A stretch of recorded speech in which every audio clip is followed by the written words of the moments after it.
L'enquête sur l'assassinat crapuleux de Martínez Zogo prend des proportions spirituelles.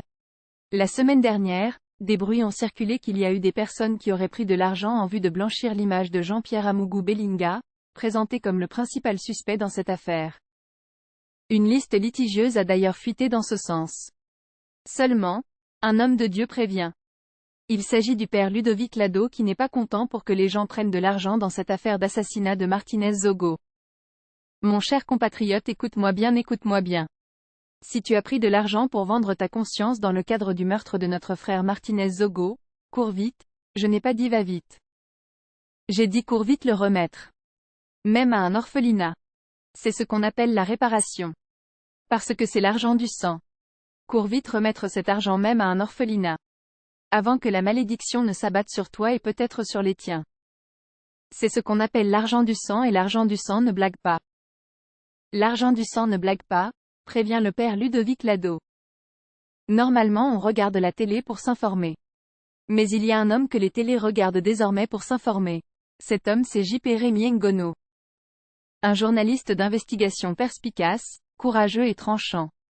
Ses prédictions et ses enquêtes sur l'odieux assassinat du journaliste Martínez Zogo par des crapules au service des intérêts obscurs font vibrer tout le Cameroun et mettent ses autorités au travail. Je salue la qualité de son engagement et lui rends un vibrant hommage ce matin. Justice pour Martínez Zogo, soulignèrent Let Framboise Doumbeding. Il est détenu depuis plusieurs jours dans l'affaire Martínez Zogo. Les manœuvres pour trouver le remplaçant du patron de la Direction générale de la recherche extérieure du Cameroun, DGRE, Maxime Eko, détenu depuis plusieurs jours dans l'affaire Martínez Zogo.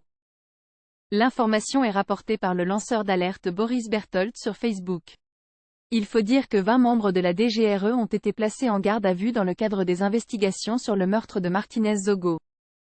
Ils sont interrogés surtout, son directeur général, Léopold Maxime Eko, a lui aussi été interpellé. Tout comme Justin Danway, son adjoint chargé des opérations spéciales.